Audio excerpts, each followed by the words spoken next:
tá, de todos vocês. E vai ser primeiro me chamaram para uma palestra 12h30, depois vai ser o minicurso. O minicurso é muito extenso, 4 horas, né? Aí na sexta-feira à tarde, tudo cansa meu público, a verdade é essa. Aí vai ser uma palestra e uma visita. Tá? Vamos visitar lá o Innovation daqui a pouco. Sempre interessante, né? Quem não conhece, fazer mais uma interação, né? Daqui só tem 2, você é daqui também, né? É da UFRA, por isso que era um rosto conhecido, Tá? Então é uma palestra, na verdade, um bate-papo. Vocês podem interromper na hora que quiser, quanto mais interativo, melhor, né? Vem aquela história da curiosidade, aí você deixa passar. Aí não, lá no final a pergunta, aí no final já esqueceu, né? Já está demorando, quero ir, não sei o quê, quero ir no banheiro e tudo, então é um bate-papo, né? Tá? Quanto mais interativo, quanto mais parar, acho que melhor, né? Mais proveitoso. Tá? Então, quando me chamaram, disseram, olha, é o tema livre, a escolha é qualquer coisa, na área da engenharia, né? Então qualquer coisa é bem para a gente, né? Aí eu sugeri o impacto de novos materiais para a engenharia. Tá? Por quê? Porque eu trabalho muito na caracterização de materiais e tudo, e achei assim, novos materiais sempre chamam muita atenção, né? Porque o novo material, a engenharia está sempre atrás de novos materiais, né?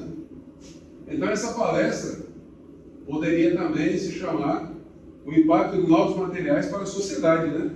Porque engenharia é isso, né? O que está lá hoje, o aluno está aprendendo, né? Os futuros engenheiros aí, daqui a pouco chega para a sociedade, né? Inevitável, né? Tá? Então eu vou apresentar aqui para vocês, é um sumário, então, rapidinho definir o que é engenharia e materiais, né? Quando se fala de novos materiais, então, materiais, então tudo é um material, então vamos definir melhor o que é materiais, né?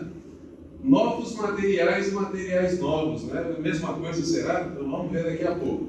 Vamos falar sobre o nióbio, que foi tão falado aí há um tempo atrás, e a potencialidade do nióbio. Vamos falar no grafeno, esse eu já vou adiantando, realmente é assim, algo espetacular que está vindo por aí, vou falar alguma coisa aí. Vocês também, eu gosto de interação porque, opa, então eu vi uma notícia em tal lugar, lá, tal do grafeno, isso, aquilo, outro. Eu acho interessante essa troca de conhecimentos aí. Vou falar também sobre os nanotubos de carbono, tá? O que são esses nanotubos de carbono? Tem alguma coisa a ver com grafeno? Será que tem a ver com nióbio, né? Quais as aplicações? Vamos ver também. E falar um pouquinho sobre o uso da inteligência artificial tão falada, né? Na caracterização de materiais, principalmente de novos materiais, tá? Vou falar aí fazer uma exploração também lá sobre o CNPq, lá em Campinas, tá? A potencialidade que ele tem nessa parte de caracterização de novos materiais. É aqueles cílios, de vez em quando passa propaganda aí, reportagem na televisão, né? Daqui a pouco eu vou falar para vocês aí, que é a maior obra da engenharia brasileira. Tem a Ponte Rio-Niterói, sim, né? A Ponte Rio-Niterói já tem aqui 50 anos, mas os cílios, vou mostrar daqui a pouco para vocês que vocês engenheiros, eu não sou engenheiro, né? Eu sou formado em física, tenho mestrado e doutorado em ciência e engenharia de materiais, né? Sou meio engenheiro, vamos dizer assim, né? Mas acho que a grande obra da ciência e da engenharia do Brasil está lá nos cílios, tá? Vou mostrar daqui a pouco aí o porquê. E as conclusões aqui, tá? Dessa apresentação. Bem, minha formação, eu sou formado em eletrônica e sou formado em física também, mestrado e doutorado em ciência e engenharia de materiais, estou fazendo pós-doc aqui. Lá no ITP, o Alisson também está fazendo pós-doc lá, o Alisson é engenheiro químico, né? Eu estou fazendo pós-doc em engenharia de processo, trabalhando com biomassa, uma coisa que eu nunca tinha trabalhado na vida, né? Então é assim, você tem que estar preparado para algo que você não vai fazer, né? O que você já faz, você já está preparado.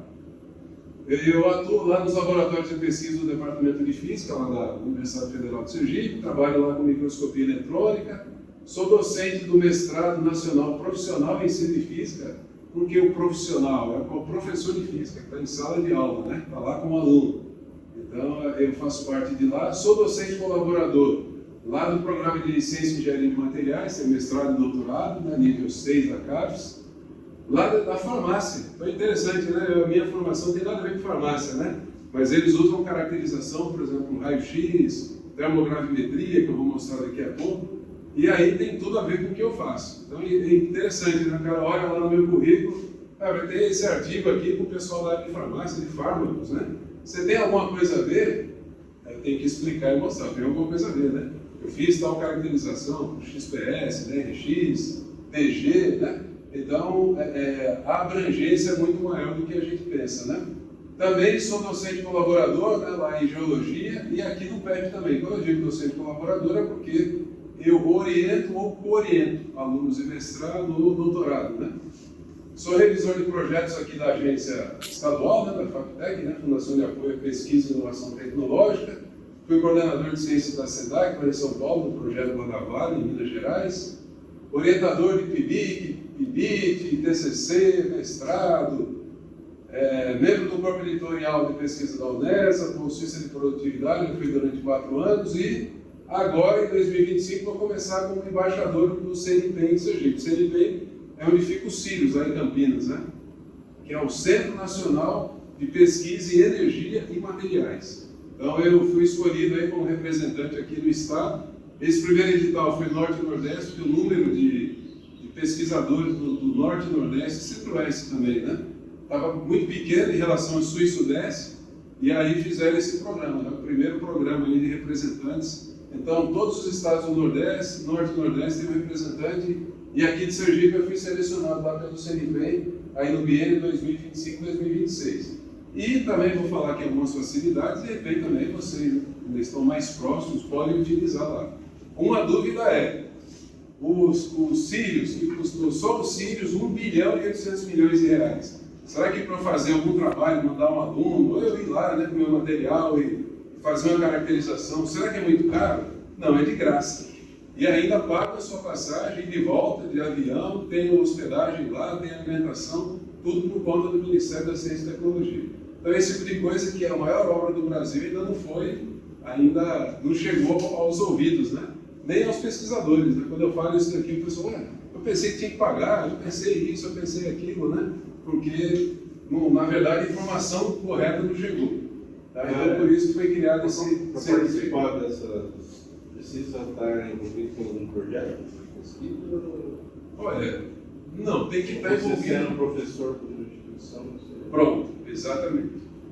Exatamente. Sendo professor, então, faz alguma pesquisa lá, você pode, desde uma molécula, um átomo, até um pedaço concreto caracterizar. Então é muito abrangente, né? A última vez que eu fui lá, eu uma linha do pessoal da Cacau Show, lá com chocolate, né? Fazendo. Antes era aquela coisa, você vai lá, faz e come, isso, aquilo, outro e tal. Hoje vai lá e caracteriza, a nível molecular. Então você tem lá a disposição atômica, a disposição molecular, faz um micro-CT e você tem aquilo em 3D girando, entendeu? Então, é muito abrangente. Você leva um pedaço de concreto, você vê da porosidade, vê 1001 coisas. Ou seja, eleva a pesquisa a outro nível, né? Tá? Então, basta ter algum vínculo, né? Ser professor, tá? Ou fazer parte do grupo de engenharia, alguma coisa desse tipo, tá lá aberto. Tá? Eu sou revisor aqui dessas revistas, né, científicas, uma foto lá do Rio de Janeiro, essa daqui é da Federal de Ouro Preto, Analytical Science Advances, e aqui de divulgação da ciência, né, a SCI. Já ministrei diversas disciplinas aí, né, para futuros engenheiros, desde produção de engenharia para bases físicas e matemáticas, física teórica, experimental, metrologia, caracterização de materiais, sistemas hidráulicos, então já passei bastante por aí. As minhas áreas de pesquisa na física, principalmente aqui em metrologia, trabalhei muito com materiais magnéticos, agora estou nessa área de energias renováveis, né, que tem tudo a ver com engenharia, né? Gosto muito dessa parte de instrumentação também. Engenharias. Tem muito artigo publicado em civil, eletrônica, mecânica, materiais, que é a minha área principal, né? E processos também. E na parte de ensino, eu gosto muito, né, na parte de ensino, tanto que hoje você estava na Feira de Ciência, eu falei aqui para quem já estava, né? Nós estávamos lá, né, de 9 da manhã até meio-dia. Aí saí, né, almocei e vim para cá. Estava lá julgando 30 projetos lá. Aí a criançada é bacana, né? Você vê eles despertando, né, o interesse pela ciência e tudo mais, né? Então eu sempre gostei muito dessa parte de ensino, tá? E agora estou aqui na engenharia de processos trabalhando com biomassa. Tá? Então eu tenho aí meus trabalhos publicados, 11 livros, 21 capítulos de livro, 24 artigos científicos, 4 patentes, torcendo sempre uma patente dessa de alguma empresa. Opa, eu quero $1 milhão aí, né? R$1 milhão já estava bom, né? Tá? Então, duas, inclusive, na área de farmácia, lá com fármacos, que realmente pode, a qualquer hora, uma empresa, opa, eu gostei desse processo aqui, desse produto, e oferecer, né? E mais de 150 demais produções, né? E gosto muito de divulgação científica, né? Igual está ocorrendo nesse momento, hoje cedo, lá na escola, né? Eu aqui no estado sou muito conhecido, o pessoal, e agora tem gente fazendo doutorado que diz, eu lembro, o senhor foi lá em tal escola 20 anos atrás, eu lembro também de você, não lembro, né? Aí é gratificante isso, né? Porque eu procuro sempre levar o que está aqui, né, no nível superior, na pesquisa, com outra linguagem para quem está na educação básica, né? Por quê? Porque você tem que incentivar o pessoal, né? Tem que incentivar a molecada, né? E depois da pandemia, então, né? Depois da pandemia o negócio está complicado, né? Aí o celular agora virou o melhor amigo de vez. Antes da pandemia ele já era quase o melhor amigo. Depois da pandemia parece que é o celular, né? O celular basta. Então a gente faz sempre esse trabalho aí, ver os alunos. Hoje nós vimos lá de manhã, né, os alunos empolgados, explicando, e isso é importante, né? Bem, pessoal, então eu vou fazer esse questionamento para vocês agora. Não preciso me responder agora não, tá? Qual era o objeto de desejo, né, de ostentação, lá em 1920 mais ou menos, há um século atrás? Qual seria esse objeto aí? Né? Qual seria? Né? Daqui a pouco eu vou responder daqui a alguns slides, mostrando a importância de novos materiais de engenharia. Tá? Então, qual seria? Hoje o objeto de desejo, você pergunta para o adolescente, é um iPhone 16, né? Aí outro diz, é um carro elétrico, é isso, aquilo, outro, né? Mas o que seria há um século atrás? E será que isso daqui mudou ou não? Eu já vou dizendo que era um objeto de desejo caríssimo e hoje ninguém quer de graça. Aí uma vez disseram, é ouro. Eu disse, opa, ouro, aí não, tem valor agregado, né? Então, é um objeto que vocês vão concordar comigo que ninguém quer de graça. Você diz, toma desse daqui. Não, não quero não. E ele, há um século atrás, era sinônimo de riqueza, né? Sinônimo de ostentação. Então, vamos ver daqui a pouco qual é. Então, a definição rápida do que é engenharia, né? É a área do conhecimento que aborda os conceitos de projeto, desenvolvimento, construção, análise e manutenção de alternativas que auxiliem e facilitem a vida da sociedade nas atividades cotidianas. Então, a importância da engenharia, né? Por isso que eu falei no início que a palestra poderia ser a importância de novos materiais para a sociedade, né? O que é feito com a engenharia, o que é pesquisa hoje, amanhã vai estar aí no seu bolso, né? Vai estar na sua casa. O nome engenharia deriva da arte da engenhosidade, da criação, de fazer com que uma ideia se torne realidade. Tá? Então, engenhosidade. Eu sempre digo para meus alunos dizem, professor, mas tal coisa é difícil, professor. Mas engenharia é isso, é resolução de problema, né? Você tem que mostrar expertise, você tem que demonstrar conhecimento e engenhosidade. Então, engenharia, aqui uma frase muito simples, né? É a natureza transformada. Realmente, você olha para a cidade, essa cidade, há um século atrás, era muito diferente. Então, a engenharia chegou e mudou essa natureza foi transformada, né? A engenharia surgiu por volta de 2700 a.C. e aqui temos algumas evidências. Pirâmides do Egito, né, até hoje, né, o engenheiro mais experiente ainda diz como é que fizeram isso, né, com equipamentos lá, o mundo não tinha, era extremamente arcaico, né? Aquedutos romanos também, lá milhares de quilômetros, né, levando água. As catapultas, a cidade de Machu Picchu, etc. Né? Então tem várias evidências aí do início lá da engenharia, né?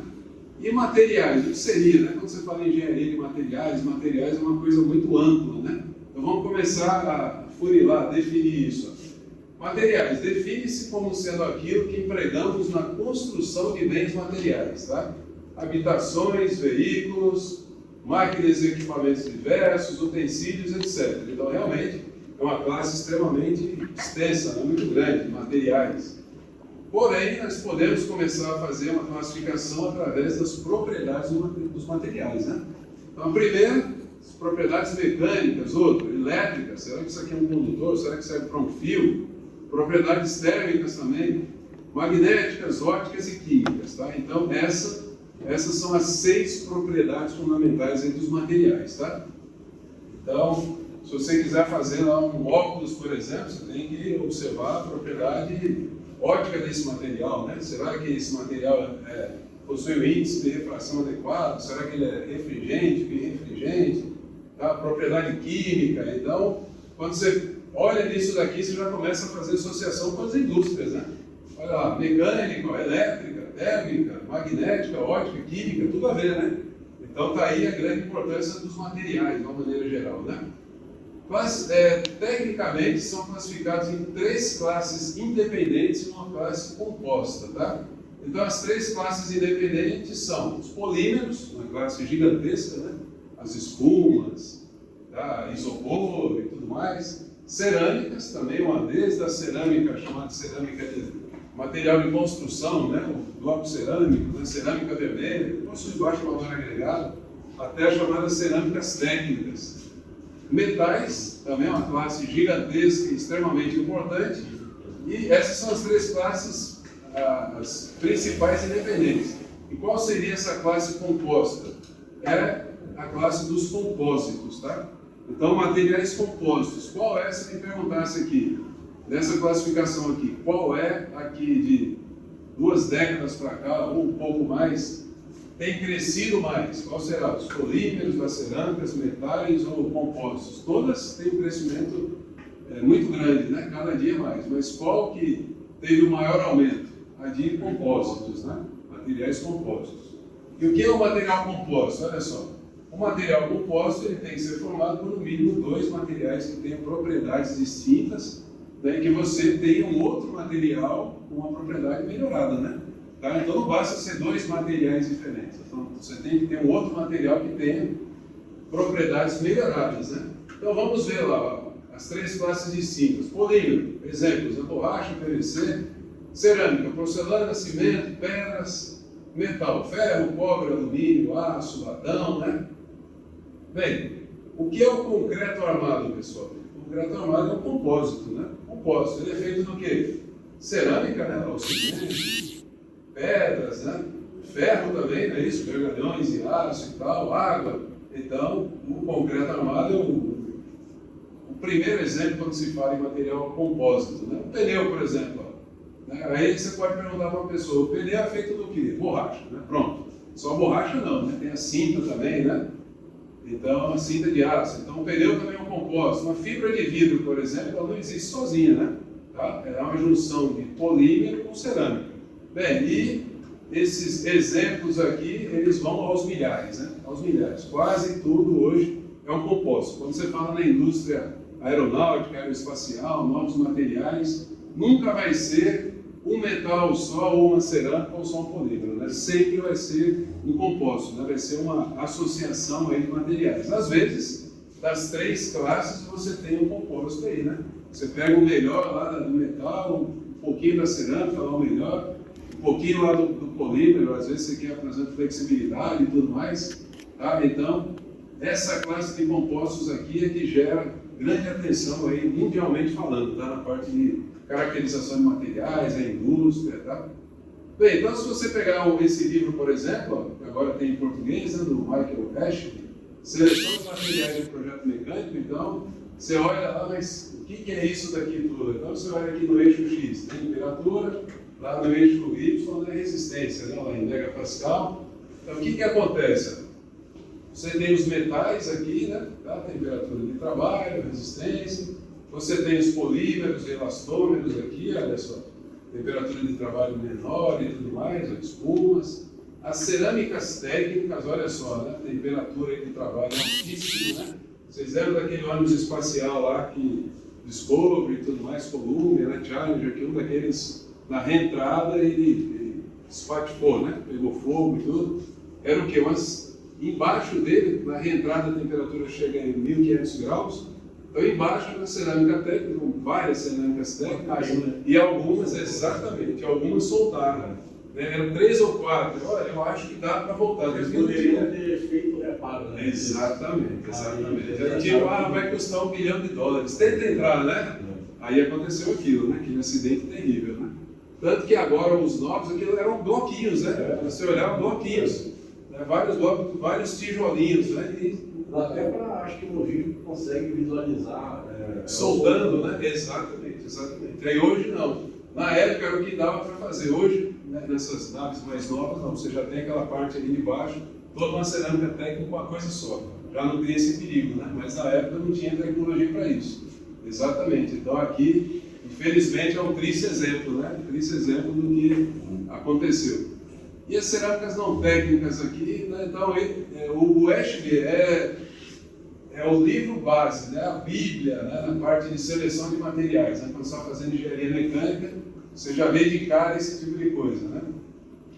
Bem, então os compostos, né? O material que eu falei, né? A classe de materiais mais utilizados, né? Que tem maior atenção. Então, definição: materiais obtidos da união de dois ou mais materiais a partir da combinação de suas melhores propriedades para se obter um novo material com propriedades específicas, tá? Então, é extremamente importante. Então, o mais famoso de todos, o concreto, né? Tá? Eu estava lendo esses dias uma reportagem que o concreto é a substância, né, que o ser humano mais utilizou até hoje na história, né? O concreto, né? Mas a gente nem pensa, né? Para pensar isso, né? Qual seria a substância, né, que o ser humano mais usou até hoje, né? Concreto. É interessante isso, e é um compósito, né? Uma importância. Bem, e os outros compostos aí, né, já com alta tecnologia, né? Nós temos a aramida, fibra de carbono, fibra de sílica, inclusive lá no Mercado Livre, lá no AliExpress, já vendem esses compostos aí. Então você chega e o preço até muito bom, né? Você compra uma plaquinha dessa de 20 por 30, por exemplo, de fibra de carbono. Compra assim por R$80, R$100, e era um preço astronômico, né? Uma década atrás. Então é aquilo, a importância do desenvolvimento de novos materiais. O que hoje é muito caro, lá no futuro acaba chegando no bolso da gente, né? Dá para comprar se precisar, né? E olha só, esse avião aqui é o CR-929, é o chinês. Não sei se vocês viram aí, a China quer concorrer aí de frente com a Boeing e a Airbus, né? As duas maiores do mundo. Então o que acontece? É o CR-929. O único problema que eles têm é o motor. Eles não conseguiram até agora fazer um motor, né, a contento. Então o avião é todo chinês, menos os motores. Os motores GE e tal, Rolls-Royce, os conhecidos aí. Né? Inclusive, né, vários já explodiram, né? E diz que um avião caiu. Um avião desse daí foi pouco divulgado, ele teria caído porque o motor não suportou. Tá? Então, eles, mais aquela coisa, né? Devem ter comprado vários, né? Estão estudando e daqui a pouco vai estar mais barato, né? Mas por enquanto não vamos voar no desse daqui não, tá? CR-929, né? Não vamos voar não, né? Quem for para a China aí, não pega um desses aí não, que não é confiável ainda. Mas, brincadeiras à parte, o que acontece? Por que eu coloquei isso aqui como exemplo, né? Ele é o material, ele é a aeronave que usa o maior número de compósitos até hoje, né? A fabricante lá disse que praticamente não tem aqui só uma classe, só metal, né? Só cerâmica, né? Só polímero. Então, ele já considera um avião feito de compósito, praticamente um avião 100% de compósito, né? Então, o resultado, bem mais leve, né? Bem mais leve e, né, segundo eles, mais resistentes e tudo mais. Tá? Então, logo a gente vai estar vendo isso. Tem um prêmio que trabalha na Embraer, tá, na produção do R-195, que a Azul usa muito, né? Então, também ele disse que já está em torno de 80% de compósitos, né? Então, é uma tendência, né? É uma tendência... O R-195? É o 95. Que é o 80%, eu sei aqui. É o da Azul aí, né? Algo em torno de 80% de compostos, né?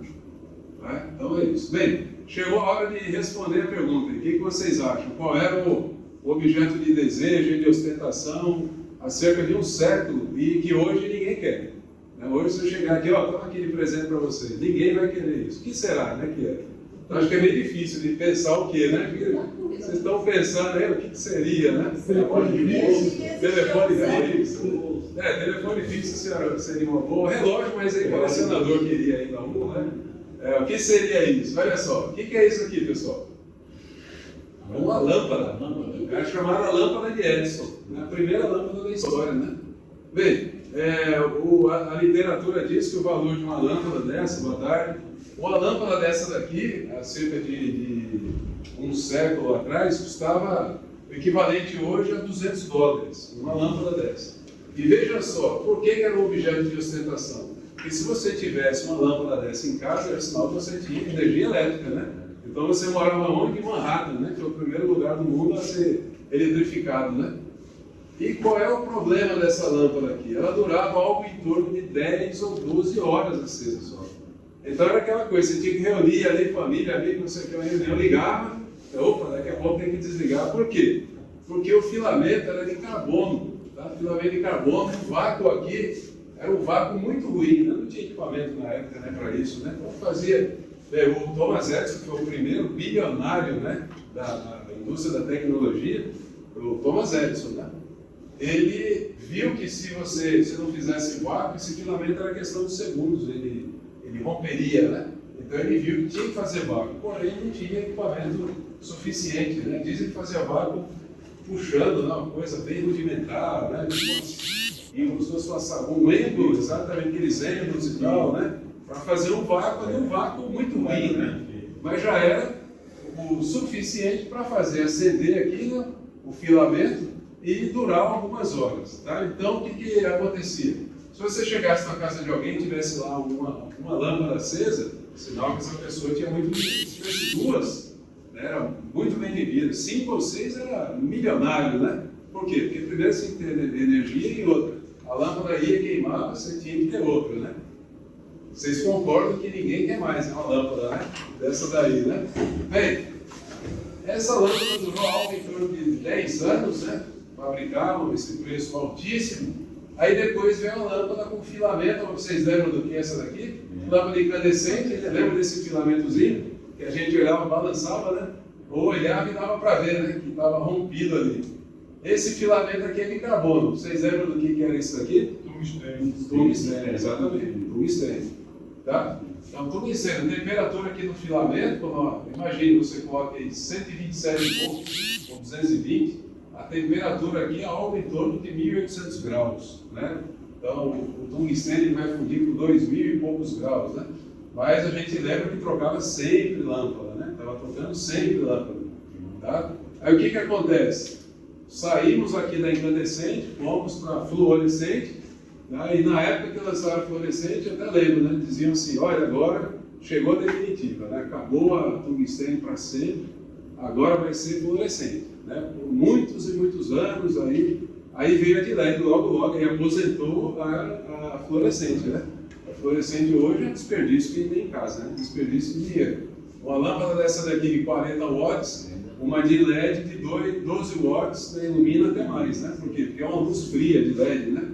Tá? E agora, qual vai ser o substituto do LED? O que vocês acham? Porque sempre vai ter um substituto, né? Então, estou mostrando a importância de novos materiais, né? Então, ó, o tungstênio substituiu o carbono, então a lâmpada fluorescente é uma descarga de gás, né? Você aplica ali 110 volts, ele ioniza e emite luz. Então, qual vai ser depois vem o LED, né? É o LEDzinho lá, que o filamento pode ser, é um filamento também, né? Minúsculo do LED, mas é um filamento, né? Só que aí já é um outro material, aí já é um material, já não é mais tungstênio, não é mais alguma coisa assim, um material só. Aí você tem, por exemplo, lá, como é? PBGR, PBGB, como é? Esqueci agora.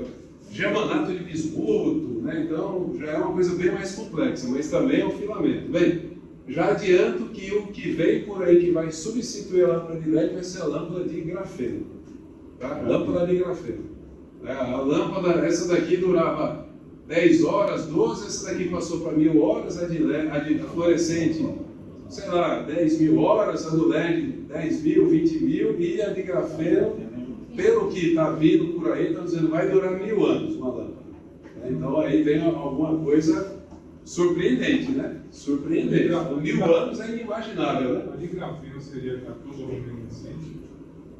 Pode ser. Ainda não tem só nos laboratórios de pesquisa tem alguma coisa, né? Mas pode ser sim, catodoluminescente, né? Pode ser. Mas por enquanto é uma tecnologia incipiente, né? São os grandes centros de pesquisa, está lá no CNP, nos Sirius, os maiores centros de pesquisa, porque quem domina essa tecnologia domina bilhões de dólares, né? Então, a nova revolução. Daqui a pouco a gente fala em grafeno. Bem, pessoal, então novos materiais. O que caracteriza um novo material? Novo material mesmo que material novo? Então vamos lá, né? Responder essas perguntas aí. Material novo, por definição. Ó. Material já existente com novas aplicações. Por exemplo, o nióbio, tão falado aí há um tempo atrás, né? Então, nióbio já se utiliza há muito tempo e tem sempre uma aplicação nova, tá? Então, ele é um material novo, ou seja, um material que já existe, mas aplicações novas. Novo material, aí olha só, como exemplo, grafeno e nanotubos de carbono. Então, realmente é um material lá que não existia e esse material sempre é revolucionário, sempre vai substituir algum material que já existe, né? Daqui a pouquinho a gente vai ver aí como é que faz isso, olha só. Tá? Isso aqui é uma idealização, daqui a pouco eu vou mostrar como. Tá? Olha lá, uma idealização lá dos nanotubos de carbono, do grafeno, olha lá, a disposição atômica deles e tudo mais, né? Então está aqui. Aquela imagem que estava lá, o pedacinho dela, eu coloquei para cá. Então veja só, pessoal, isso daqui é uma simulação computacional, o Alisson, que é a área dele, né? Simulação computacional das cadeias de carbono, cada um desses aqui sendo um átomo de carbono, tá? Um átomo de carbono, olha só que interessante, a natureza é perfeita, né? Então veja só a disposição, né? Extremamente simétrico, né? Extremamente simétrico, todos os átomos do mesmo tamanho, a distância é exatamente a mesma, tá? Então isso é uma simulação computacional, porém, simulação computacional que vem, olha só, vocês estão vendo esses pontinhos aqui, porque a definição está ruim, está claro, né? Esses pontinhos aqui, ó, são átomos de carbono, tá? Do mesmo material aqui, né? Olha só, o grafeno, né? Olha só, o espaçamento de um para o outro. Vocês estão vendo como é exato, né? Exatamente. Isso daqui que vocês estão vendo é um feixe de elétrons. Isso aqui foi feito no microscópio eletrônico de transmissão. Então aqui é o feixe de elétrons, por isso que ele está mais brilhante, né? Cada um desses aqui, ó, brilhando, é um átomozinho desse aí de carbono. Tá? Então, o único equipamento que você consegue enxergar a nível atômico é o microscópio eletrônico de transmissão. Tá? Então, está aqui. Essa técnica é chamada de difração de elétrons. Foi feita aqui na Universidade Federal de Sergipe.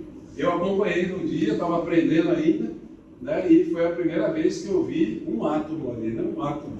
Tá? Na tela, mas você vê um átomo, né? Átomo por átomo, né? Einstein, por exemplo, né?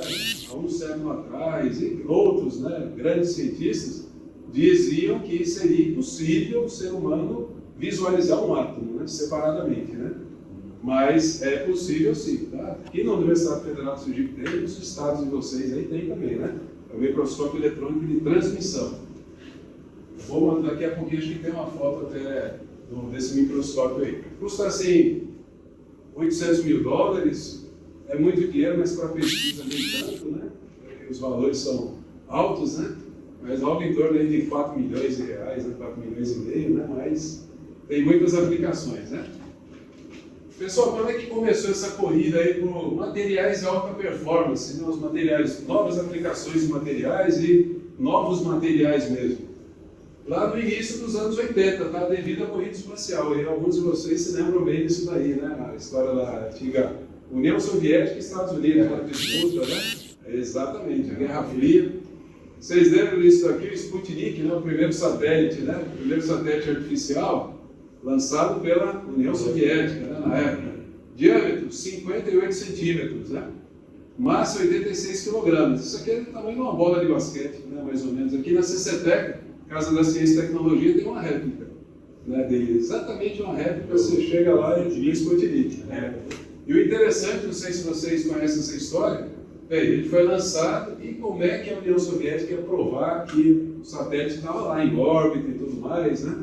Ah, isso não é mentira e tal. Então ele ficava transmitindo aqui um sinal, até na internet se você colocar, em inglês é melhor, né? Sputnik Sound. Aí você baixa lá e você fica ouvindo, pip, pip, ele ficava enviando lá um bip mesmo, um bip, espaçado lá a cada meio segundo, mais ou menos um bip, né? Que era para quê? Para que os soviéticos pegassem essa informação aí, né? Eles estavam com a antena, né? Apontada lá para o Sputnik, e os americanos também, eles sabiam que os americanos, será que esse negócio é verdade, né? E aí foi o desespero americano, captaram o tal do BIP lá da União Soviética. Então o Sputnik, então isso provava que teoricamente era possível, né? Você ter um objeto circular na Terra e tudo mais, né? Porém, não tinha tecnologia ainda lá no início dos anos 60, e a União Soviética teve um tremendo medo, botou medo dos Estados Unidos, né? Aí o que o presidente fez? Aí, opa, vamos contra-atacar. Aí o projeto espacial americano, olha só, eu chamo a atenção aqui para as dimensões, tá? 58 centímetros, uma bola de basquete mais ou menos. E a massa 86 quilogramas. Próxima foto que eu vou mostrar é da Apollo, que levou o homem à Lua, né? Olha só. Apollo, exatamente. Olha só o tamanho. Mas vamos ver aqui as dimensões, tá? Aliás, aqui é o foguete Saturno, né? A nave que era a Apollo, né? Olha só o Saturno, 110 metros. Olha a resposta, e a massa, quase 3.000 toneladas, né? Então saiu daqui de centímetros, e olha só, foi para um prédio, né? De 30 andares mais ou menos, né? E a massa, quase 3.000 toneladas. Então, foi a resposta americana a uma bola de basquete praticamente, né? Só que eles ganharam, né? Chegaram lá primeiro, né? Aí a história é longa. Mas está aqui, ó. Então o que acontece? Para sair do nada e chegar aqui, aí vem a história dos novos materiais, né? Materiais novos, novas novas aplicações, compósitos, né? Não dava para fazer um foguete desse só de metal, né? De cerâmica e tal. Aí veio a história dos compósitos. Aí entrou outra coisa muito importante, caracterização desses materiais, né? Que a gente vai ver também daqui a pouco. Raio-X, termogrametria, né? Se fez necessário isso. Está aqui um exemplo, né? Ele lembrou aí do ônibus espacial lá nos anos 80, né? Foi uma revolução, por quê? Porque você ia e voltava, reaproveitava, né, o foguete, né? Reaproveitava o ônibus aí espacial. Um desses eram 4, um desses aí, 2, né? Um foi no lançamento, outro na reentrada na atmosfera. Outro na reentrada na atmosfera, né? Foram 2 que explodiram, né? Bem, até chegar na Starship, lá na SpaceX, esse caminho foi longo, né? E a gente pode dizer aqui que esses foguetes novos aqui, essa nova geração, inclusive aquele que vai e volta, né? E volta e posa lá na plataforma e tudo mais. Vocês viram semana passada? Que ele pousou exatamente de onde ele saiu, o braço mecânico lá. O braço mecânico abraçou ele aqui, agora pronto, coloca o combustível e vai de novo. Impressionante, né? Na torre de lançamento. Voltou exatamente para o lugar que ele saiu, o braço mecânico pegou, pronto, agora é só combustível e acopla lá o satélite, vai de novo, né? Então é interessante, né? Então aqui, ó, um exemplo bem atual de materiais compostos, né? Não é possível você fazer isso só com 1 ou 2 ou 3 classes dos materiais lá. Os materiais, ou cerâmica, ou metal, ou polímero, né? Então aqui você pode dizer que é um veículo 100% de compósitos, né? Material composto. Não sei se vocês lembram desse acidente aqui também, ocorreu há uns 2 anos, eu acho, atrás, que a gente lembra bem do acidente do Senna, né? Do acidente do Senna, e faleceu com pouca coisa, vamos dizer assim, né? E vocês lembram desse acidente aqui? Foi à noite, vocês foram no Japão, não lembro. Uma corrida noturna, aí o cara saiu das chamas, né? Saiu literalmente lá no meio do fogo. Vocês lembram dessa imagem aqui, ó? Se fosse há 10 anos atrás, ele teria morrido, né? Mas por que ele não morreu? Ó, tem esse ralo aqui, né? Que é aquele, fica aqui na altura do pescoço, né? E resiste, olha só, a 12 toneladas, né? Tá? Então é feito de titânio, uma liga, né? Uma liga que tem principalmente titânio, é um material composto, não é só titânio, né? Então foi a primeira coisa que fez ele sobreviver. Essa célula de segurança também está constituída aí também de titânio e uma camada de Kevlar, né? Esse material que faz colete, né? Colete à prova de bala de Kevlar, né? Parece uma camisa. Tá? Então, foi também por causa dessa célula de segurança. E essa roupa anti-chama, olha só que interessante, né?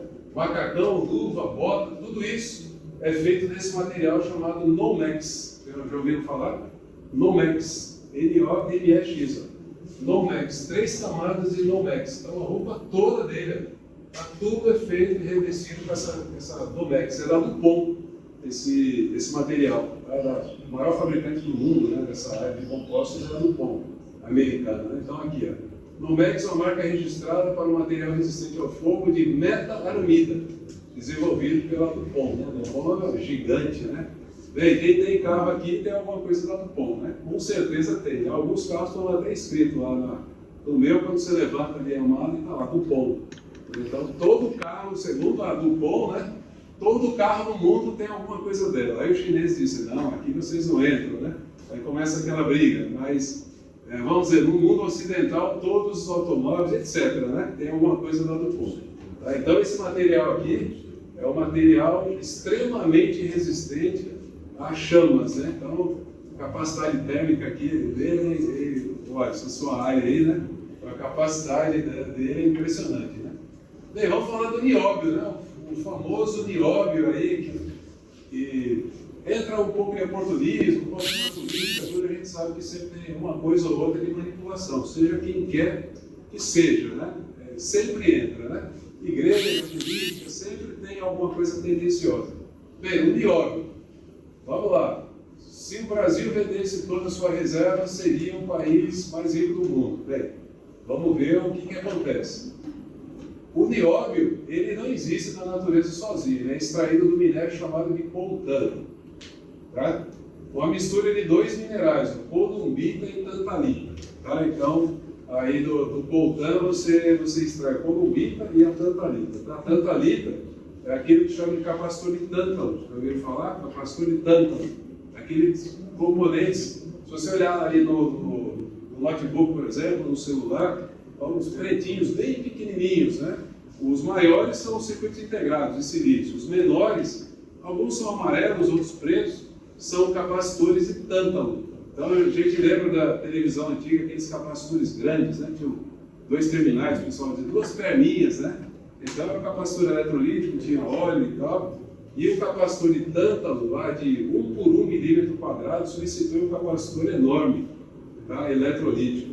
Então, a tantalita, ela é extremamente valiosa para a indústria eletrônica, né? E a columbita aqui, de onde extrai majoritariamente o nióbio, é extremamente importante para a indústria mecânica, tá? Então, tá aí, na columbita se extrai o nióbio e na tantalita o tântalo. Então, esse minério, né, esse mineral aqui, coltan, é extremamente valioso, tá? O Brasil tem a maior reserva do mundo.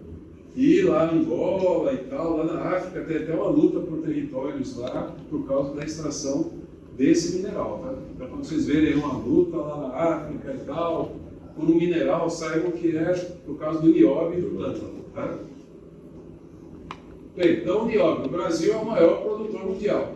Tá? É o maior produtor mundial. Tem um problema sério aqui. Ó. O Brasil é o maior produtor mundial, porém, são duas indústrias, as duas são inglesas. As duas são do Reino Unido. Então, ela explora lá perto de Carajás, né? Explora, vende, então essa receita de bilhões de dólares por ano, e esse dinheiro quase todo vai para fora, né? Assim como o nióbio, mas o dinheiro também, a receita vai quase todo embora. Fica aqui só os impostos, né? Então, o Brasil é sim o maior produtor mundial. Porém, está na mão aí do capital estrangeiro, né? É aquela coisa mencionada. Bem, utilizado na produção de superligas metálicas, como a liga C73, em que a adição de 0,1% ao aço com baixo teor de carbono proporciona um aumento da resistência de aproximadamente 40%. Então, olha que interessante, né? Você adicionar 0,1%, tá, ao aço de carbono ainda com baixo teor de carbono, vai aumentar essa resistência aproximadamente 40%. Então, é algo impressionante, né? E outra, muito pouco, né? Aí você pode pensar, por que não adiciona 0,5%, 1%, 2%, 3%, né? É porque aqui você vai tendo aí uma curva, né, que chega uma hora que satura. Então, se você coloca 0,01, 0,02, vai melhorando a resistência, tá? Até que chega uma hora que vai saturar. Então, essa saturação aumenta em torno de 0,1%. Então, se você colocar mais, você é mais dinheiro empregado, né? E você não vai ter aumento considerável, né? Então, vamos dizer, de 40% vai para 40,2%, 40,5%, então não compensa, né? Tá? Então, essa é a importância do quê? Da caracterização desses materiais, né? Antes de você fabricar em larga escala, você caracteriza, você mostra a viabilidade e aí começa a produzir. Tá? Então, imagine só quanto custa isso, né? Olha só o valor agregado, tá, a essa liga aqui, a C103, comparando com a outra que não tem nióbio, né? Tá? Então, o nióbio é uma realidade, né? Veja só, essa empresa americana chama Barrier One System, criou um material extremamente resistente a partir da junção do nióbio com outros materiais. Porém, tá? Se você entrar lá na empresa, ela só vai dizer isso. Essa informação aqui eu procurei lá, procurei em tudo quanto é lugar e não achei. Por quê? Quais são esses outros materiais? Isso aí é o segredo de milhões, né? Tá? Então ela só diz isso, ó. Nossa empresa é especializada em materiais super resistentes e tal, né, que usam nióbio, isso, aquilo, outro. E aí, ó, tem esse vídeo aqui, lá, peguei lá na página dessa empresa, vejam só, tá, pessoal? Essa daqui, ó, esse é um produto que eles estão mostrando. Quem usa isso? O Ministério da Defesa americano, a Casa Branca, é isso, aquilo, outro e tal. Vejam só, essa barreira aqui, ó, tá? O que acontece com o caminhão? Ó, e ela continua intacta, né? Continua intacta. Então é impressionante. Pode passar novamente o vídeo? Vou passar. Então vejam só, é da empresa, tá? Porque hoje a gente vê tanta coisa, né? Que né, até um gato voa, faz tudo, né? Hoje tudo é possível, né? Mas esse vídeo da Barrier One System, inclusive tem outros vídeos lá bem interessantes, mas esse é o mais chocante, né? Olha só, vou mostrar que pode comprar, viu? Lá, coloca na frente da sua casa. Ó. Impressionante, né? Impressionante. Olha aí. Até ela diz assim, né, que o caminhão não tinha ninguém pilotando e tal, era claro, né? Porque senão o cara ia para o espaço, né? Aí ela diz, olha, cuidado, não faça isso, não repita isso em casa, né? Tal. Mas é extremamente impressionante, né? Olha só, uma barreira dessa daí e depois mostra a foto, né? Tira o caminhão e ela está lá do mesmo jeito. Está lá pronta para ser utilizada de novo. Então é interessante, né?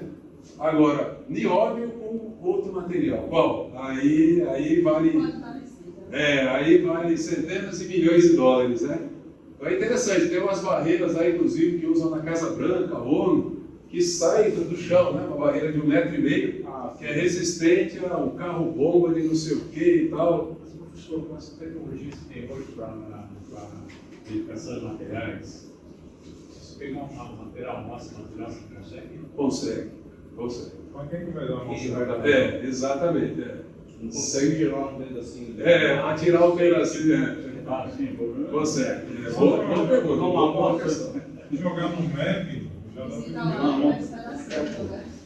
Se jogar no MEP, ele vai dizer os elementos químicos, né? Exatamente. Fizer uma difração de raio-x. Se chegar lá no CNV, lá nos cílios, ele vai dizer nível molecular, material, exatamente. O problema é conseguir essa amostra. Exatamente. Primeiro você não consegue tirar daí, né?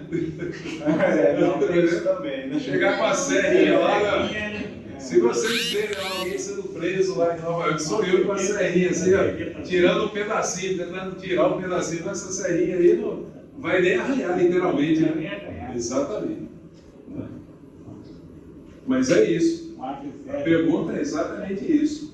A tecnologia nos diz o que é, né? Nos diz. Ela nos diz o que é, mas você com o equipamento correto e o conhecimento, você sabe, né? Você sabe o que é que tem aí, exatamente. Bem, aqui algumas aplicações do nióbio na engenharia, né? Olha só, que interessante. Dispositivos médicos como marca-passo. Então aí, quem tiver marca-passo tem com certeza nióbio, tá? Fabricação de óculos de grau, olha que interessante isso aí. Quando adicionado ao vidro, aumenta o índice de refração. Eu fui ler que eu achei interessante isso, que eu sou professor de física e tal, eu gosto meio dessa área de lentes, de ótica, né? Eu estava vendo interessante, por isso os óculos cada vez mais finos. Lembra antes o fundo de garrafa, né? Eu tinha o tio, coitado aí, né? Quem é? Tio Zé, qual? Que tinha dois, né? O tio Zé fundo de garrafa, olha o sobrenome do coitado, né? Era o óculos grosso, pesado, né? 5, 6 graus, né? Aí hoje você vê, uso 8, 9 graus e a lente é espessura bem considerável, né? Graças ao quê? Ao nióbio. Olha só, isso aqui eu não sabia. Tá? Então aumenta o índice de refração, então você pode ter uma lente aí bem mais fina, né? Ímãs supercondutores e máquinas de ressonância magnética nuclear. Tá? Então o que acontece? Você já viu essa nova geração de ímãs, o ímã prateado, que é o de neodímio, né? Sim. Os ímãs antigos, se a gente tirava de alto-falante, eram aqueles pretos de magnetita, né? Hoje na Feira de Ciências tinha um aluno lá, né, Watson? Estava com um ímã desse tamanho. Aí eu mandei para ele uns ímãs desse tamanho de neodímio, né? Que a intensidade do campo é 20 vezes maior do que o desse grandão. E o que eu mandei, você viu, espessura, 1 milímetro, né? Acho que 5 por 1 milímetro, né? Bem pequeno. Tá? Então é por isso que a gente vê essas caixinhas de som hoje pequenas e extremamente potentes, né? Porque o alto-falante é baseado no ímã, né? Lembra do cone movimentando, né? Uma bobina ali movimentando. Então você conseguiu diminuir o tamanho, né, dos ímãs e aumentar essa intensidade, essa potência sonora, né? Por quê? Graças ao ímã o natural de magnetita, né? Essa nova geração desses ímãs prateados é neodímio. Na verdade é uma liga, neodímio, ferro, boro. E agora começaram a colocar também nióbio. Então é neodímio, ferro, boro e nióbio. Algo em torno de 0,05% de nióbio.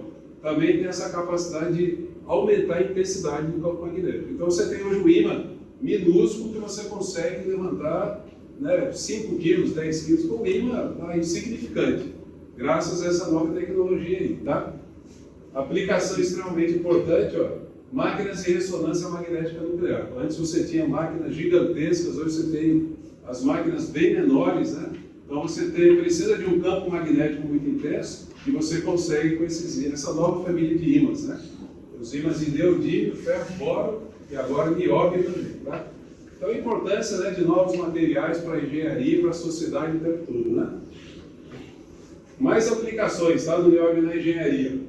Estabilidade térmica das superligas que contém nióbio é ideal para a produção de motores e aeronaves e na propulsão de foguetes.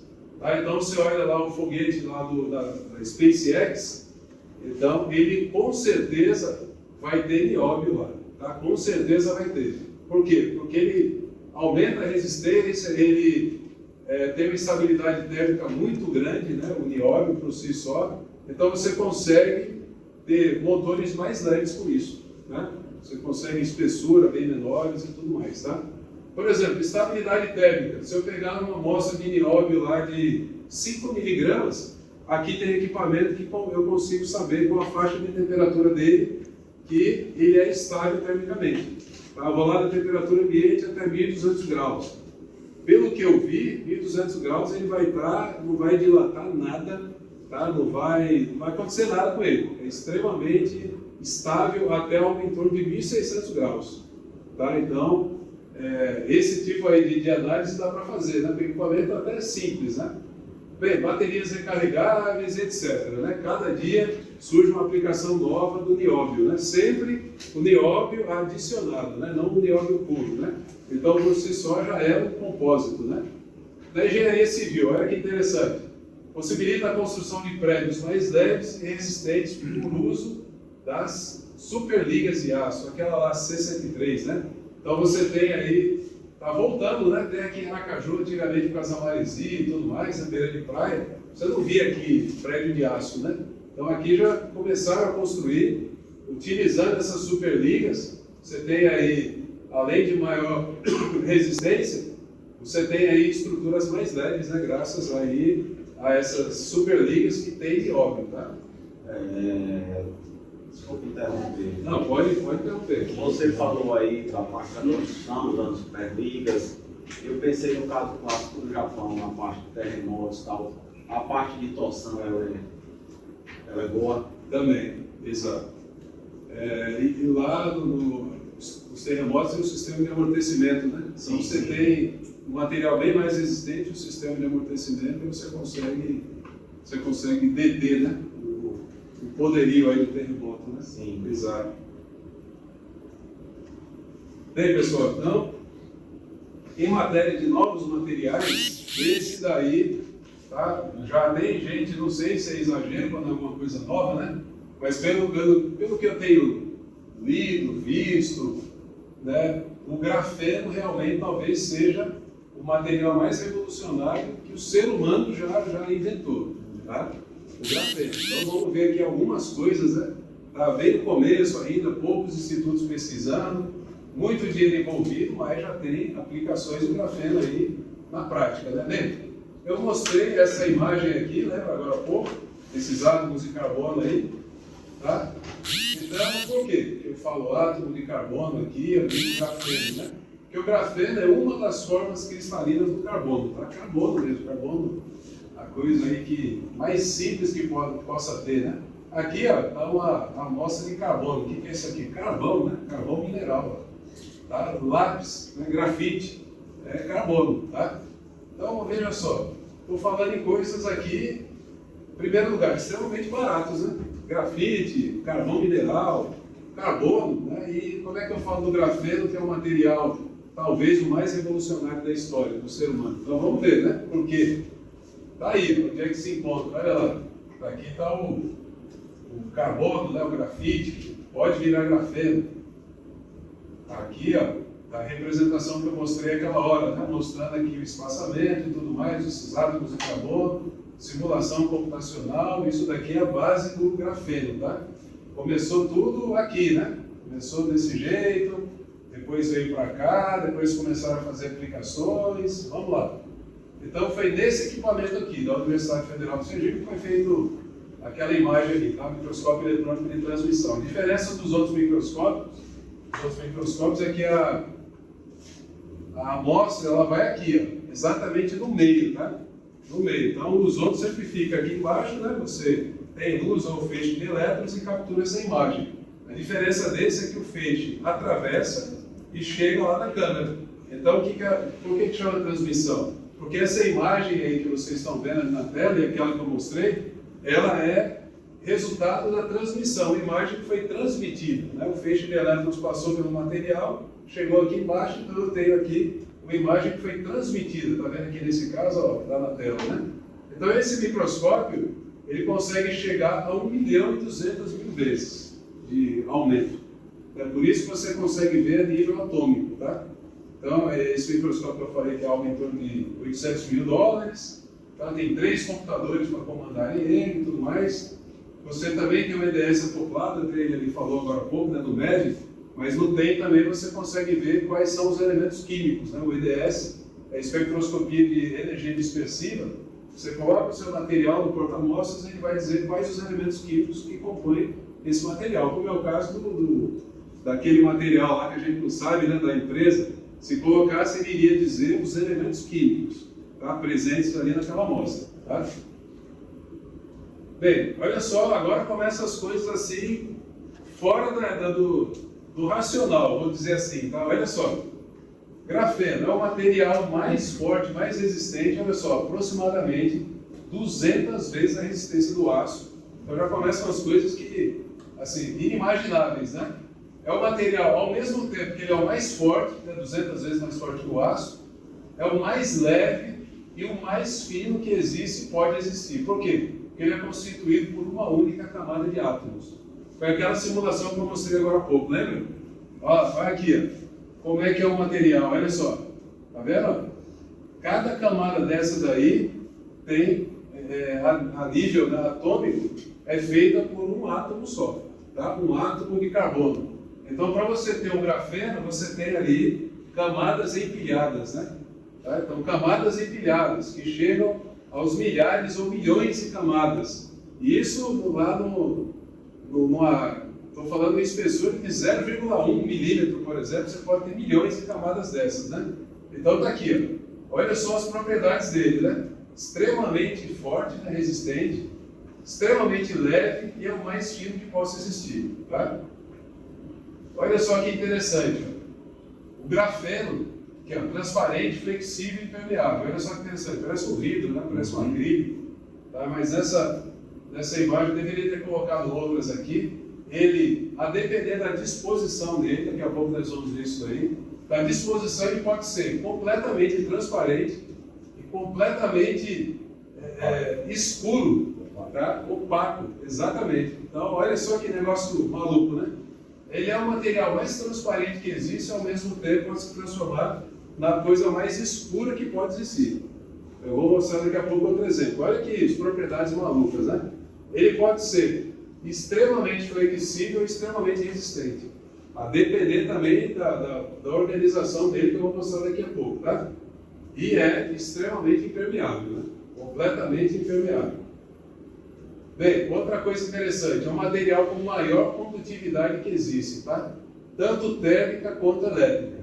Então, olha só, futura aplicação, que não dá para ler muito bem, isso aqui é um chip, tá? Um circuito integrado de computador. Já estão pensando numa nova eletrônica feita de grafeno, tá?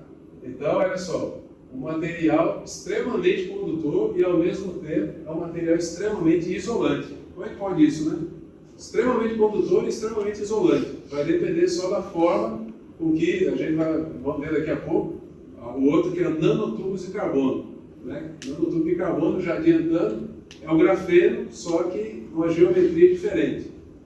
Olha só, isso que eu falei que começam umas coisas assim, parece ficção científica, mas já é realidade, né?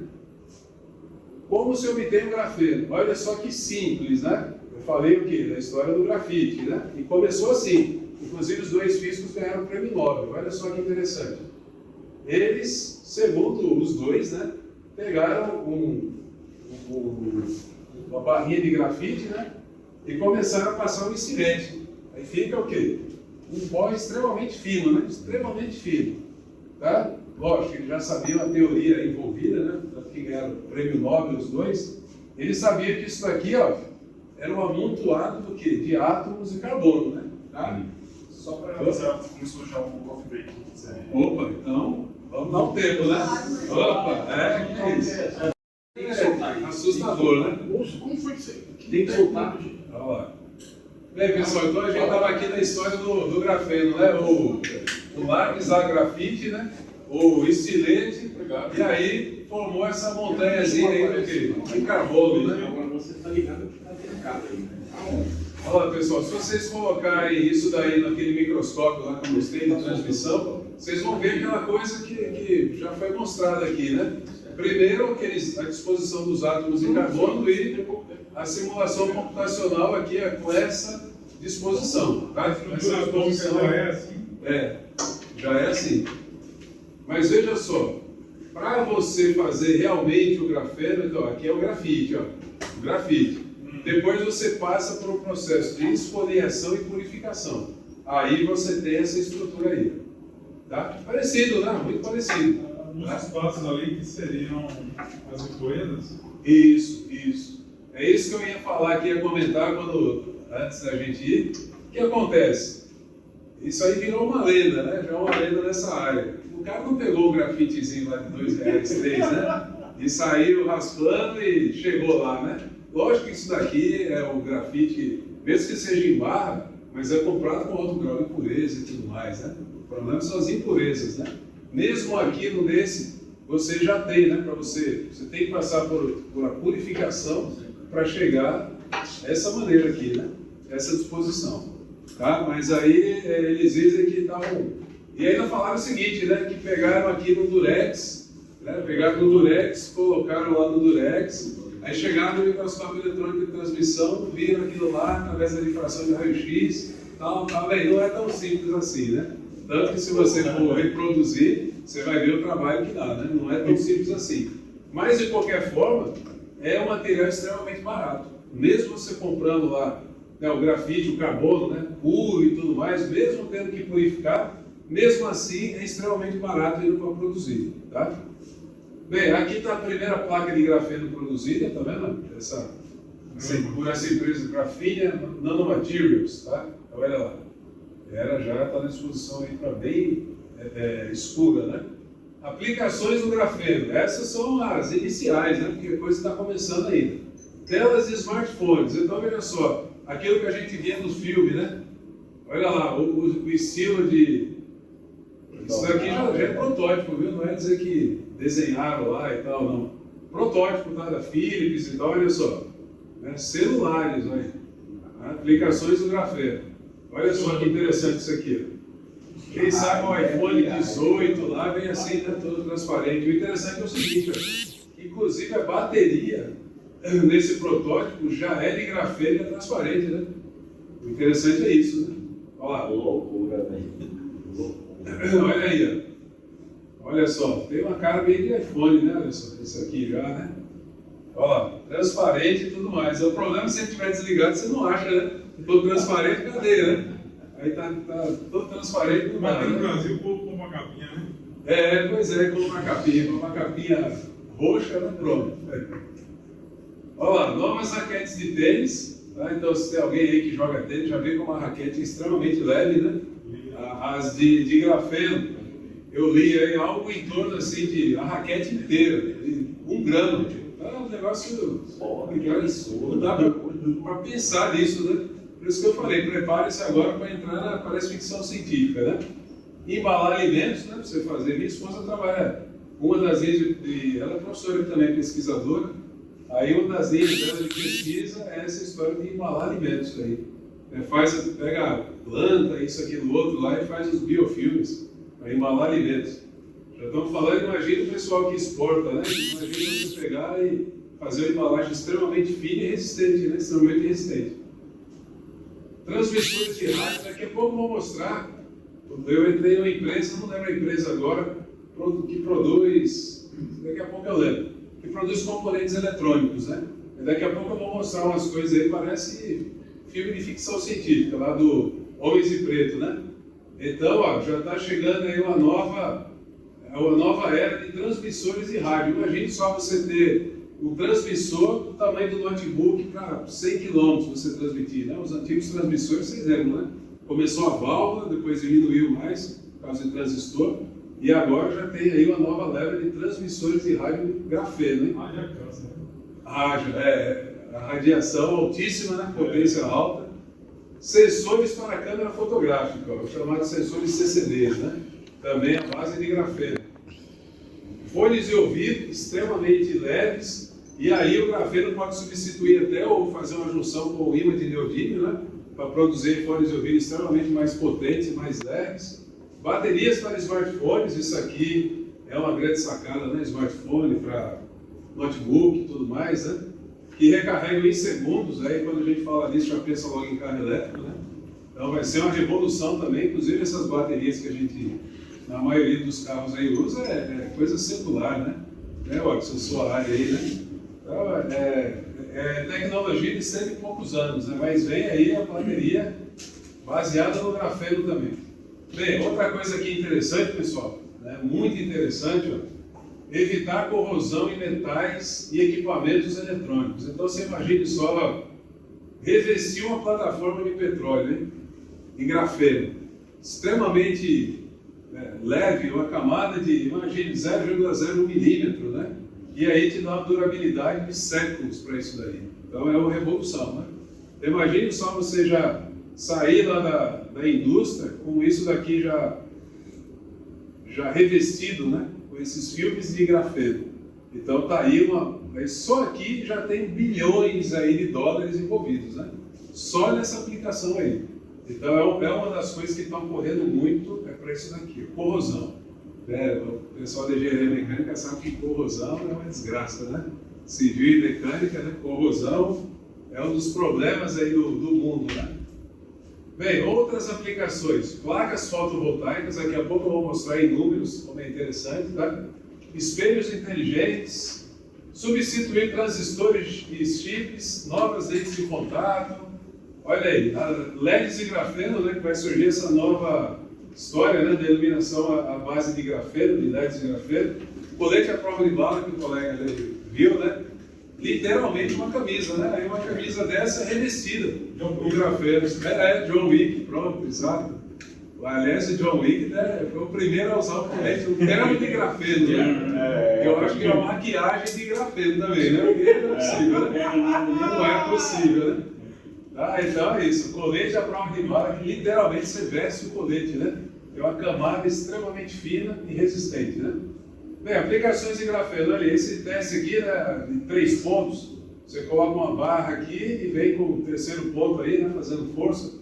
Eu li nesse site, deveria ter colocado aqui, esqueci, que ele está aqui com algumas camadas, algumas significam alguns milhares, né, de camadas de grafeno, que isso é nível atômico, né, mas aumenta a resistência, assim, 100 vezes, tá? Então, vem alguma coisa também bem revolucionária. Isso é um metal revestido em grafeno?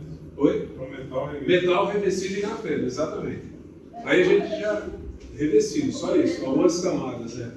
Aí você já imagina um carro, né? Um carro extremamente leve, né? Revestido de grafeno também, né? Então aí já vem várias e várias aplicações. Bem, eu coloquei isso daí para enfatizar, ó, painéis solares, né? Grande interesse mundial. Talvez, depois acho que da energia eólica, né? Seja a forma mais limpa de gerar energia, né? Através de painéis solares. A eficiência do silício, ó, quando a gente olha aqui essa cor aqui, é o silício, né? Tá? Tudo de silício. A eficiência é algo em torno de 12%. Então aqui no Nordeste, em pleno verão, né? Mas agora dá pouca diferença. É mais ou menos como 500 watts por metro quadrado. Tá? Então, de 1 metro quadrado, lá no sol, meio-dia, é como se você estivesse irradiando uma lâmpada de 500 watts ali. Então, numa placa de silício aí muito boa, né? O fabricante é conhecido e tal, porque tem de tudo, né? A eficiência é algo em torno de 12%, ou seja, a conversão, né, de 500 watts transforma em 60 watts, tá? Algo em torno disso. Veja só, foi criado esse painel solar aqui, ó, orgânico, com eficiência de 18%, e uma startup lá em Betim, Minas Gerais. Betim. E aí eles criaram um impressor. Isso aqui é interessante. É impresso, tá? Material orgânico, imprime, e aí nas pontas aí você coloca os eletrodos e gera uma tensão. Eficiência, 18%. Né? 50% acima do silício. E a grande vantagem, maleável, né? Tá? Então, tem gente em Curitiba aí, daqui a pouco eu vou mostrar uma foto. Orgânico. E aí essa startup foi vendida por alguns milhões de dólares. Eles desenvolveram uma impressora, imprime mesmo. Isso aqui é aquela folha comum, acho que é acetato, né? Acetileno. Folha, né? Que a gente antes tinha os projetores, né? Sim, celofane, né? Plástico transparente, comum, tá? E você imprime o painel. Imprime. E veja só, daqui a pouco eu mostro um exemplo lá do Rio de Janeiro e em Curitiba, que usa isso daí, tá? A eficiência, 50% acima do silício, né? Olha, os pontos de ônibus em Curitiba.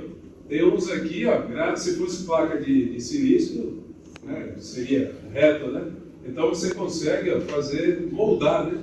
Moldar com aquele feito de material orgânico, né? Essa grande vantagem. Quem já foi lá no Museu da Manhã, tem o que eles chamam de árvore solar, né? Ó, aqui, tá vendo?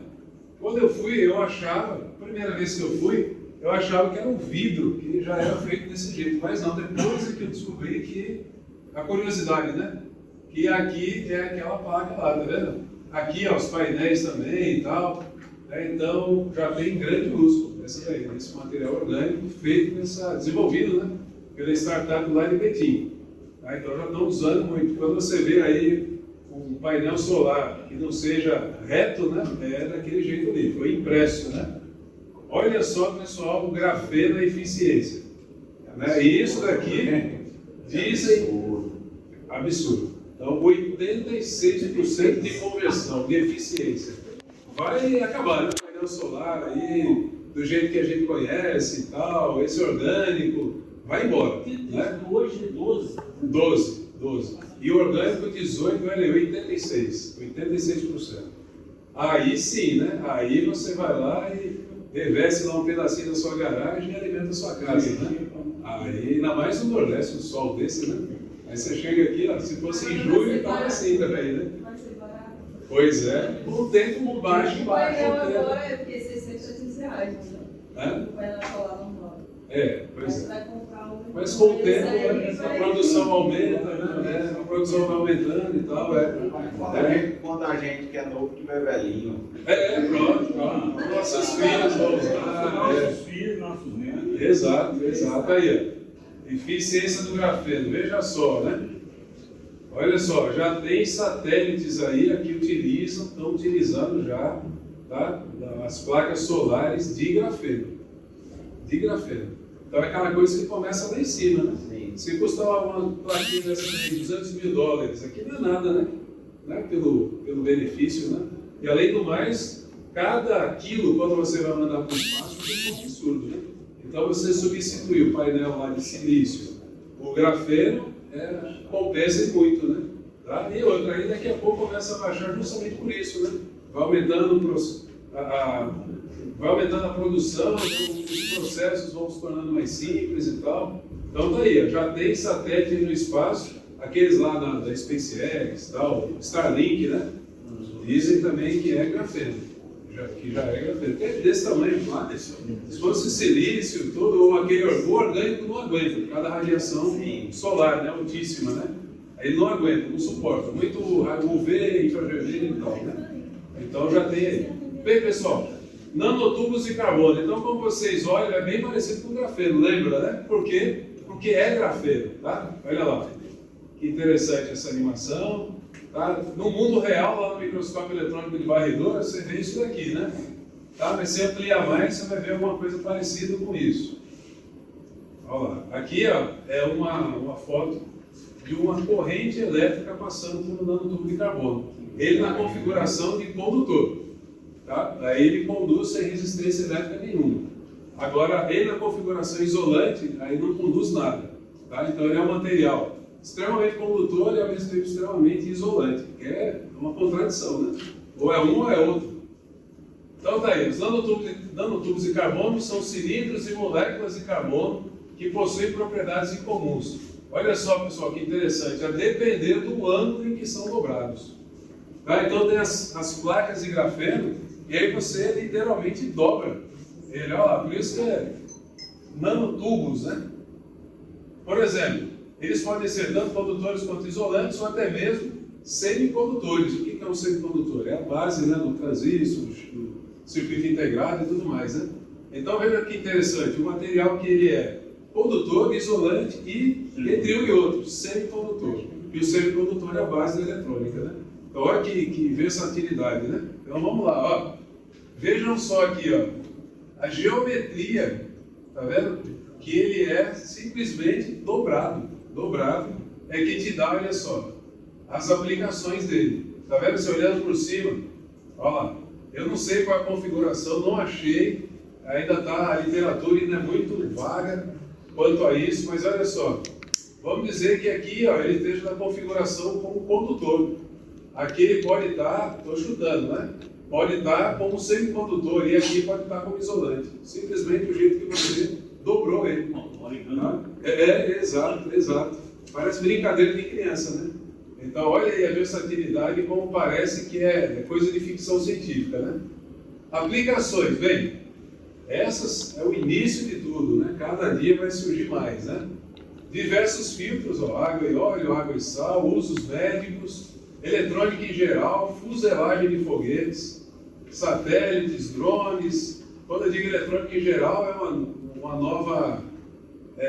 quando você fala em fios, né, por exemplo, condutores, né, vem aí uma nova eletricidade, né, vamos dizer assim, né? Novos condutores. Satélites, foguetes, né, drones, olha só, drone com esses materiais. Motores de todos os tipos, quando você fala em carro elétrico e tudo, né? Aí, etc, né? Esse etc vai longe, tá? Olha só que interessante isso daqui, ó. Isso já é realidade, tá? Olha só, isso aí foi no microscópio eletrônico de transmissão.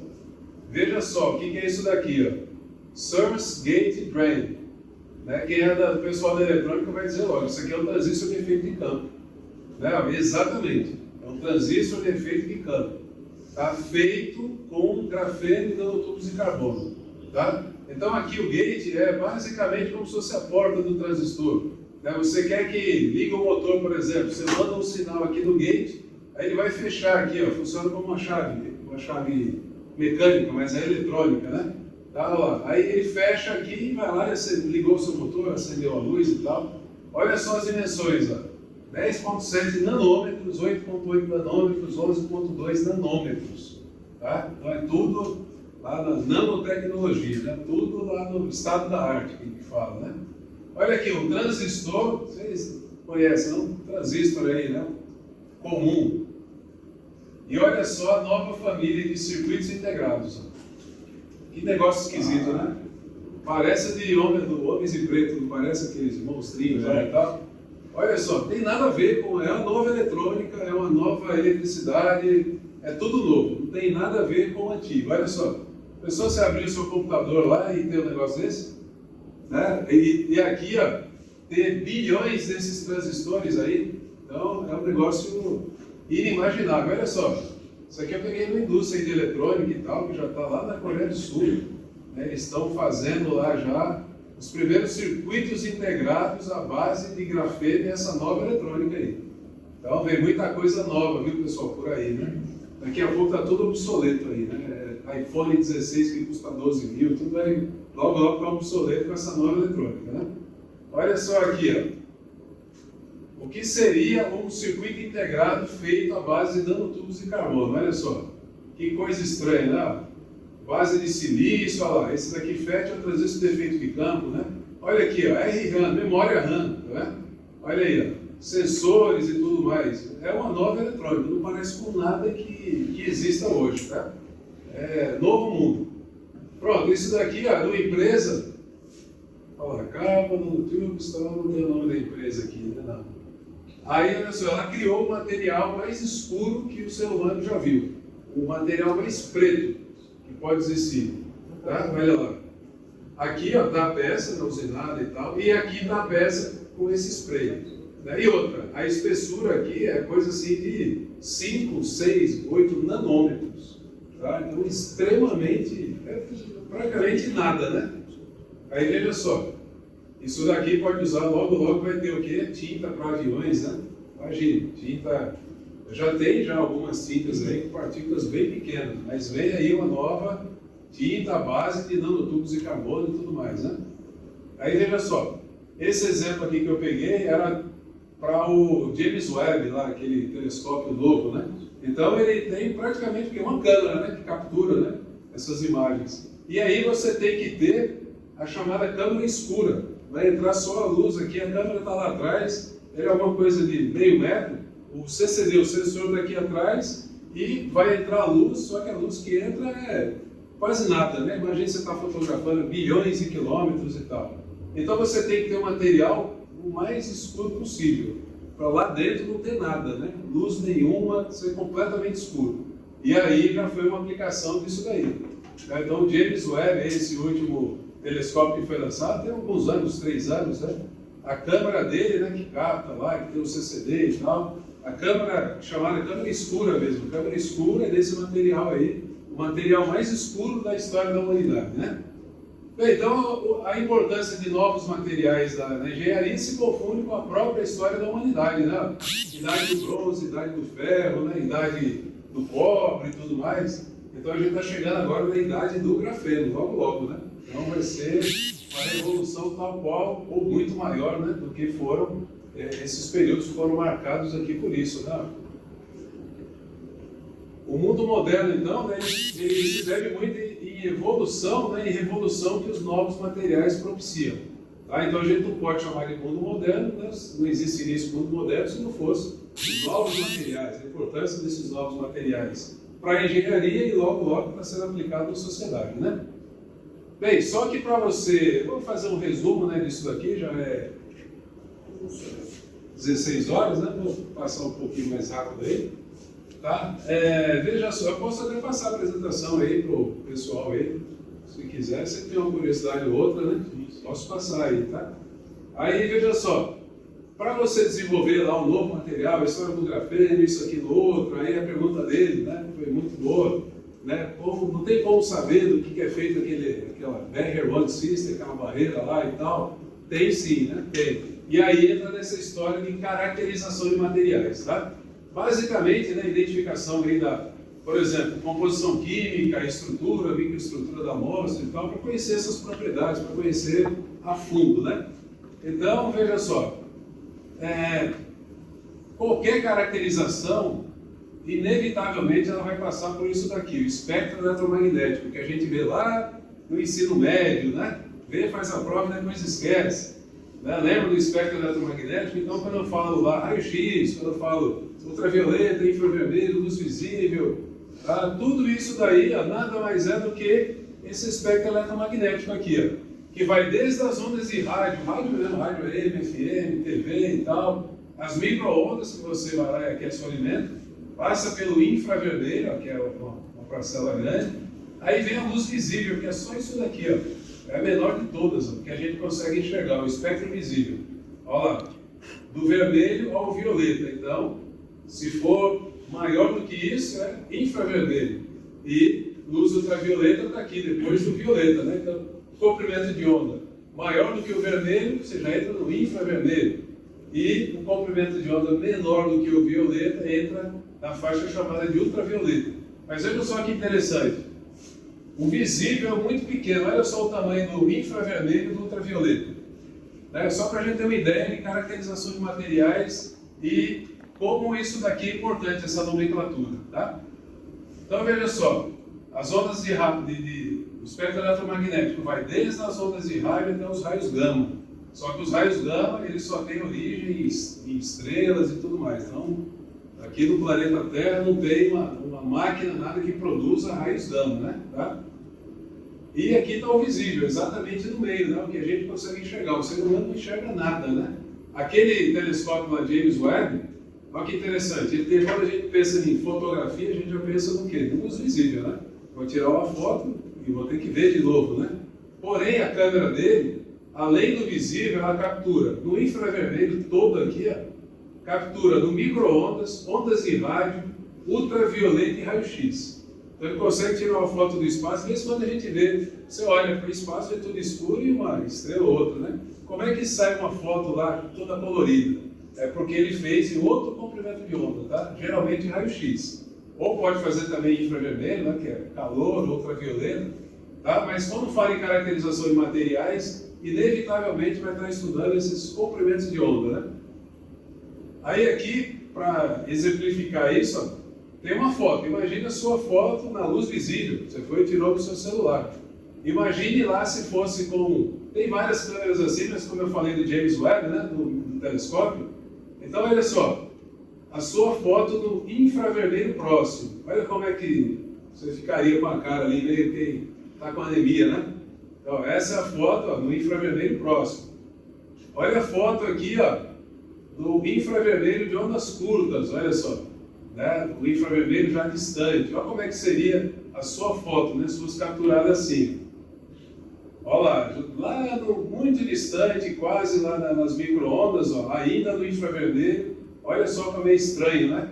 Olha só, tudo a mesma pessoa, só que só o comprimento de onda que eu estou capturando que é diferente. Olha aqui no micro-ondas, parece um fantasma, né? Tá? Olha lá, seria essa foto aqui em micro-ondas, tá? O sensor captaria isso daí. E olha lá em ondas de rádio, um borrão, né? Olha, um vulto, né? Então essa mesma foto aqui em ondas de rádio, tá? O que é que essa foto aqui está emitindo em ondas de rádio, né? Visível, assim, alguma coisa de interesse, nada, né? Agora, ainda aqui para o outro lado, né? Tanto que ela está com o olho fechado aqui, simbolizando o ultravioleta, que é perigoso, né? Então, a foto de uma pessoa feita, né, num instrumento que captura ultravioleta. Olha como é que seria. Estranho, né? E por último, olha aqui, o raio-x. Esse daqui nós já fizemos, né? Todo mundo já fez um raio-x pelo menos na vida, né? Então, essa é a foto dessa pessoa aqui, ó, fotografia, né? Em raio-x. Bem, o raio-x é muito útil, né?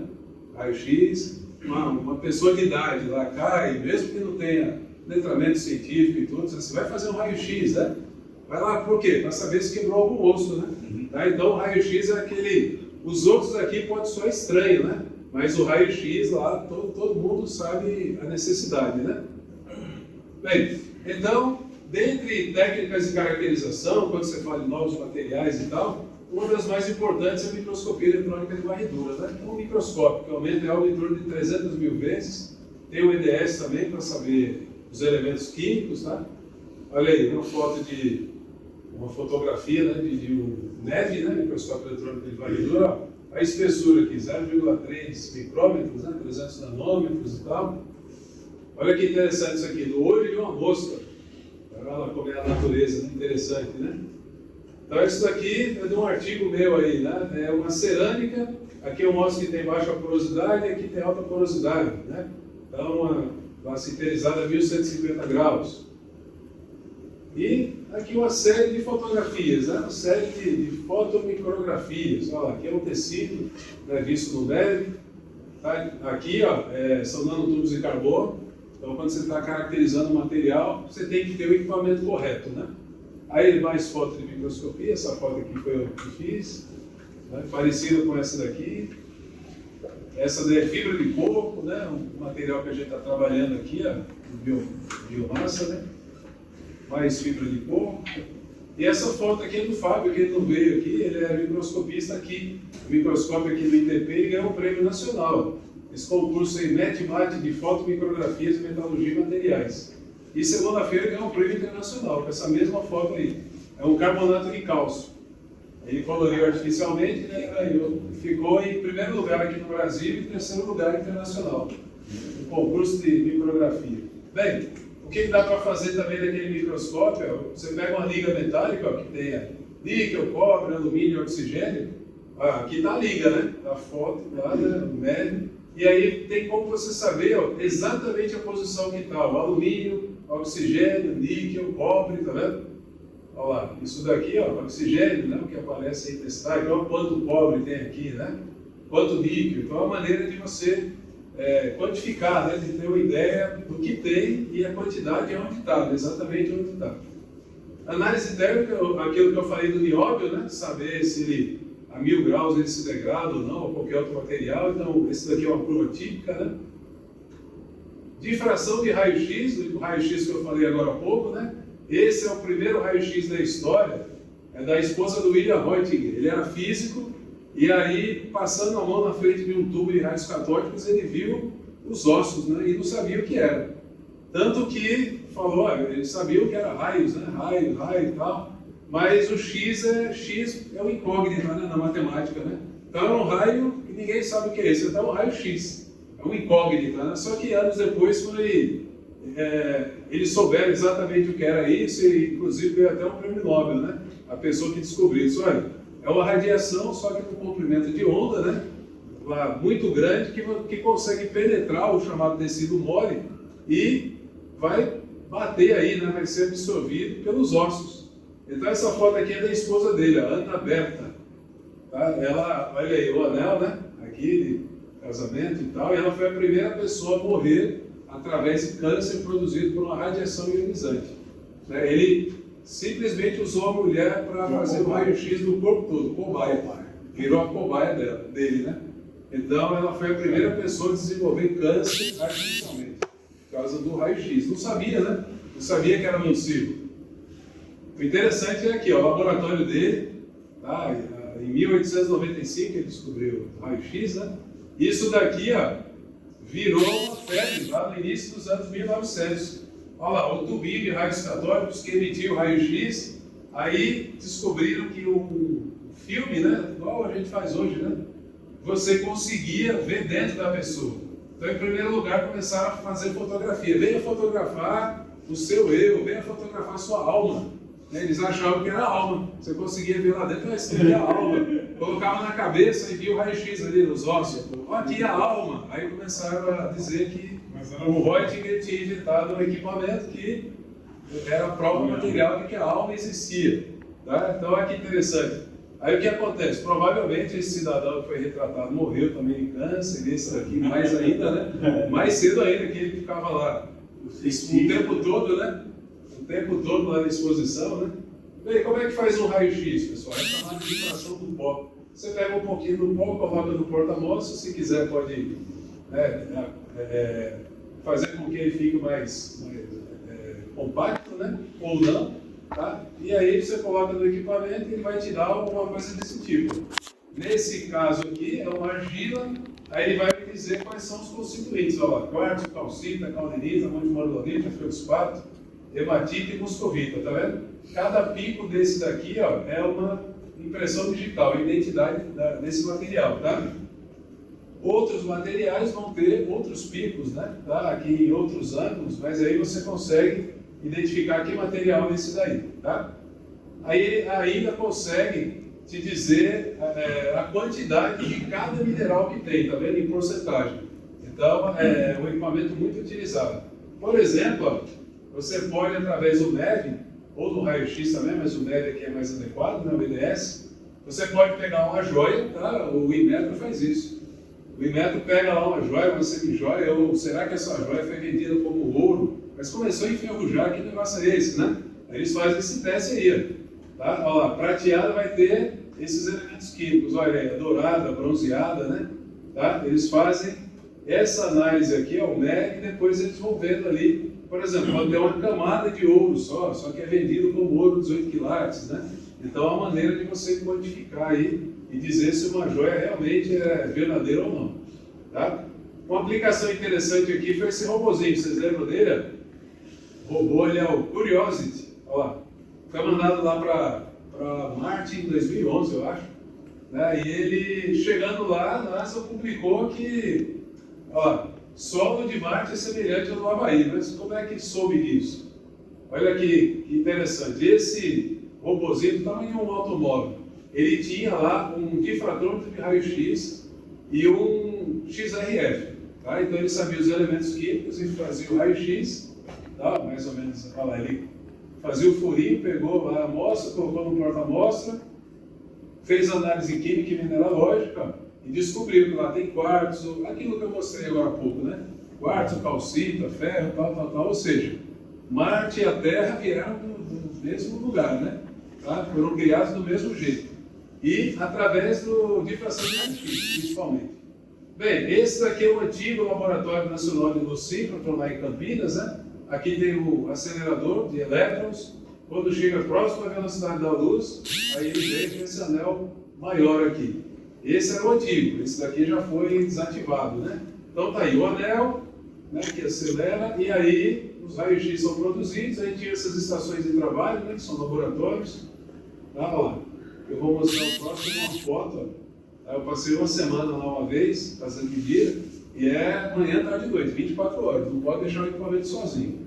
Né? Você tem que estar lá. Tem que ser uma equipe de 3 pessoas que está revezando. Não pode deixar ele parado, né? Daqui a pouco eu digo por quê. E esse daqui é o novo, tá, pessoal? Lá em Campinas, lá na periferia de Campinas, tá? Lembra que eu mostrei para vocês lá o anel menor, né? Esse aqui, ó. Esse daqui, o que acelera, e aqui era o anel, né? O anel todo, né? Aí em volta dele tinham 12 laboratórios. Agora, só o anel acelerador é o dobro do tamanho do diâmetro do outro, do antigo, do LNLS todo. Então esse daqui é o Sirius. Hoje é o melhor laboratório do mundo, esse daí. Tá? O melhor laboratório do mundo. Esse aqui que eu falei que é a maior obra de engenharia do Brasil. Ele custou 1 bilhão e 800 milhões de reais até agora. 1 bilhão e 800 milhões de reais, tá?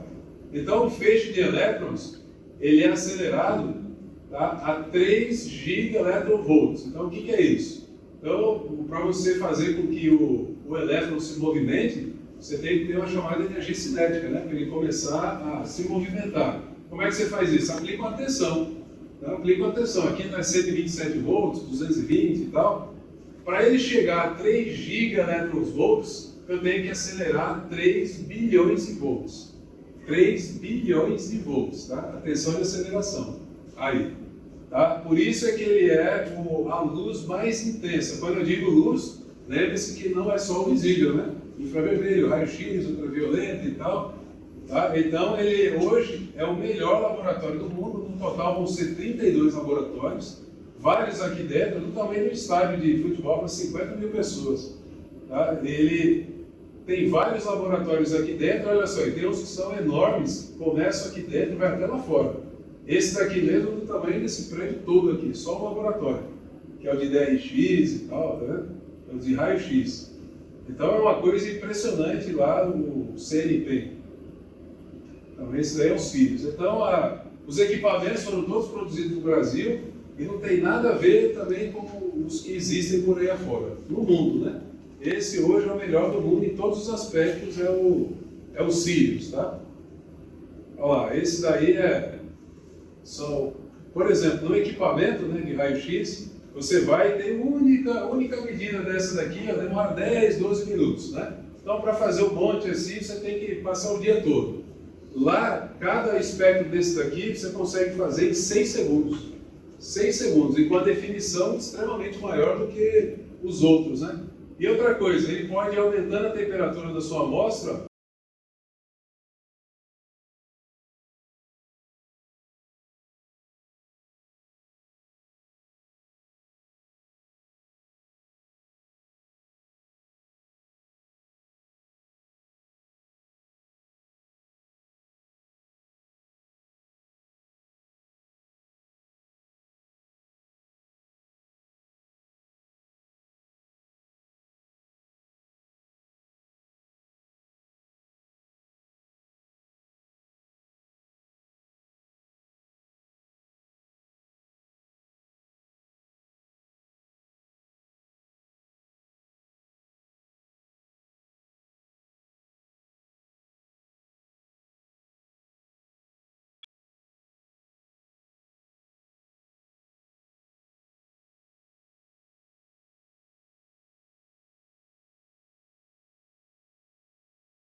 mostrar, né? Eu falei a história do chocolate, né? Você coloca lá um pedacinho de chocolate e você sabe aí a estrutura atômica molecular desse chocolate, seja lá o que for, né? Aqui a porosidade, o Watson estava me dizendo, né? As nanoesponjas, né? É algo parecido com isso daqui, né? Você coloca lá um pedaço de concreto, por exemplo, ele vai te dizer aí a porosidade e tudo mais, né? Ela vai dizer o tamanho desses poros, o tamanho médio, maior ou menor e tal. Então é um equipamento que